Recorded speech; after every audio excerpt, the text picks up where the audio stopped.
Okay, this is the second problem of the practice exam. In this problem, we have two curved plastic rods and they form a ring, and it is on the xy plane, so that the one curved plastic rod is on the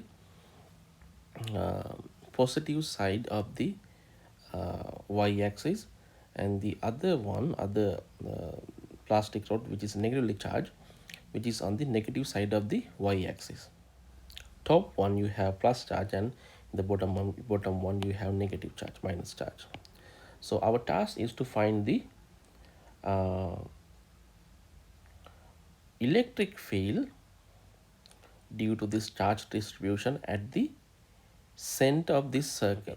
Now this is the approach. I'm going to get the positive charge rod first, and I'm going to get the direction of the electric field. Then I'm going to get the negatively charged rod, and get the direction. Then we'll go to the magnitudes. Okay. Now I'm going to consider positively charged rod. The total charge on this rod is Q. Then the charge density. So we're going to define linear charge density, charge per unit length, lambda. Lambda equals total charge divided by length of this curved plastic rod. The radius is r. Then the length, this length is complete circle is 2 pi r, that is the circumference of the circle. So this part, this section is only phi r. That is the charge density. This plus the charge density of this one, I'm going to call it lambda minus.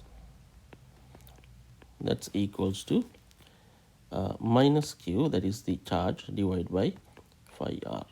So these are the charge densities. Small segment of this plastic rod, the length is ds, and the amount of charge on that small segment, let's call it dq. Dq is the amount of charge on that small segment. That dq equals lambda plus times ds. So I'm going to select this small segment so that this is so small, so you can treat that as a point charge. And we know how to write down the electric field due to point charge at any observation point. So this is my point charge, this is my point charge, and this is the observation point. And let's get the direction of the electric field. So if I draw this line, I can see the direction of the electric field is in this direction. That is the direction of the electric field, and this electric field is dE. The angle this small segment makes with the positive x-axis is theta. Similarly, I'm going to get another segment from this side, and the angle this small segment makes with the negative x-axis is also theta. The length of that segment is ds. Then it creates a electric field in this direction, dE. The magnitude of these two electric fields are the same, y, the same amount of charge, same separation from the observation point. How do we write the electric field dE? dE is 1 over 4 pi epsilon naught, that is the electric constant, times the charge dq divided by separation is r. R is a radius, r squared. The direction is direction you can get that from the diagram. Now again I can write dE, which is 1 over 4 pi epsilon naught dq, which is lambda times ds divided by r square.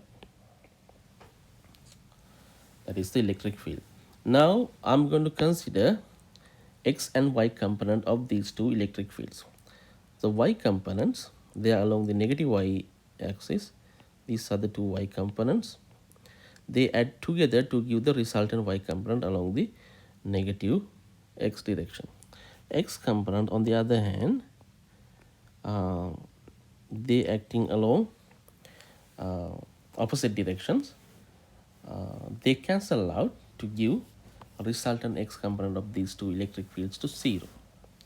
So the resultant electric field is along the negative y direction. So what I have to do is I need to consider all the small segment. The length of each segment is ds from this end to this end to get the resultant electric field.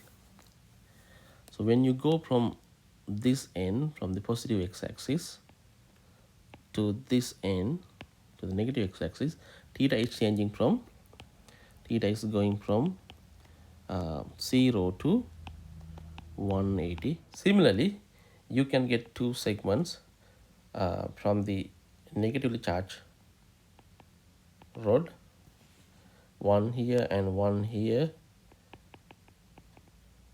and since this is negatively charged, the direction of the electric field due to this small segment, this one, should be in this direction. The direction of the electric field due to this segment should be in this direction. Now again, their x components cancel out each other, y components add together to give the resultant electric field along the y direction. So now we can see from the symmetry the contribution to the electric field from the positively charged rod and the negatively charged rod is the same. So therefore, if we calculate the electric field created by the positively charged rod and then if we multiply it by 2, we will get the net electric field. So what I'm going to do is, let's find the net electric field due to the positively charged particle at point P and multiply it by 2 to get the total electric field. Now again, if I go back to the positive side, let's find the x component of the y component of the electric field. So this is the direction,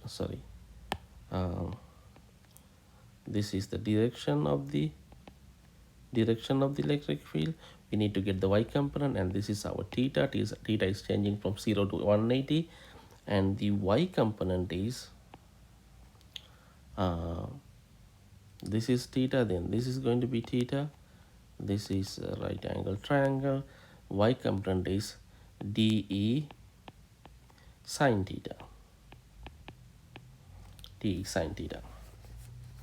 So in order to find the total electric field at point P, E equals, that is the total electric field which is along the negative y direction, equals,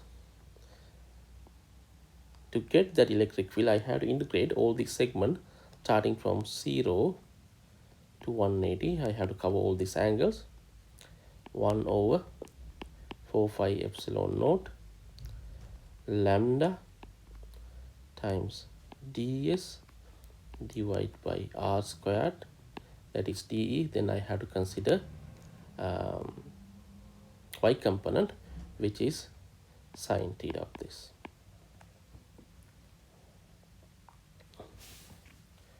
And we know this trick to get the ds in terms of a small angle d theta. Let me show you it here. So this is small arc length. The length of that segment is ds. This angle subtended by this small arc is d theta.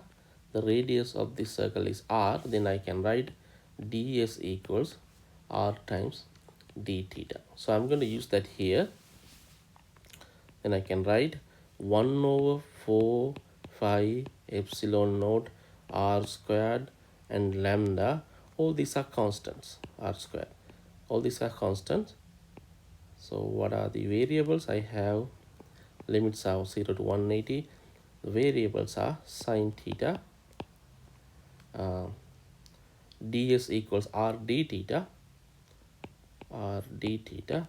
Also I can take this r out from this integral, so r out, it is this, and that is what I have to do.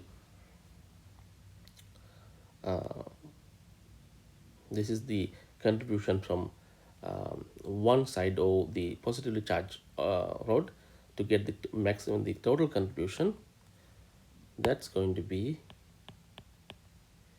2 times this. I'm going to call it, this is positive, E positive plus E negative, that is 2 times E plus, equals, so here you have r squared, and I'm going to multiply this by 2, then lambda 2 lambda divided by 4, which is lambda divided by 2 phi epsilon naught r, then the integration sine theta, that is the integral of sine theta is cosine theta, and the limits are 0 and 180. 180 is the upper limit, 0 is the lower limit, equals lambda divided by 2 phi epsilon naught r cosine 180, which is this. Okay, let me apply the limit. Cosine 180 minus cosine 0. 180 is minus 1, 0 is 1, so minus 1 minus minus 1, subtract 1, minus 1 minus 1, which is minus 2. Then you have 2 here, so that they cancel out each other. You end up with lambda divided by phi epsilon naught r. And what is the direction? Direction is minus or negative y direction. So this is how you tackle this problem, and that is the answer. Now if you want to get the this electric field in terms of Q, so this is what I need to do.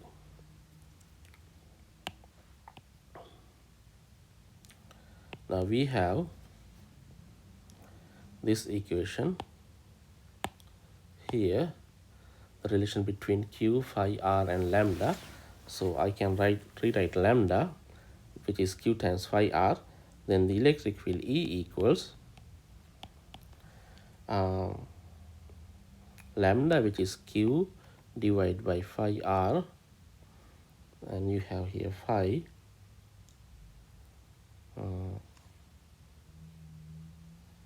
that's going to be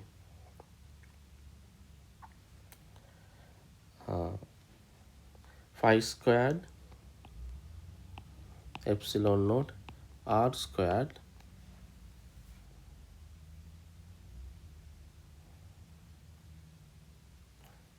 Q divided by phi r, which is, yeah, and this is minus, and this is the direction. So this is going to be the electric field. Now you know the value of phi, value of epsilon naught, value of r. R is given in centimeters. Make sure you get that in meters, which is 0.85 meters r. And also the charge is given, charge is this 15 pico coulomb. Pico means 10 to the minus simple p coulombs. P means 10 to the minus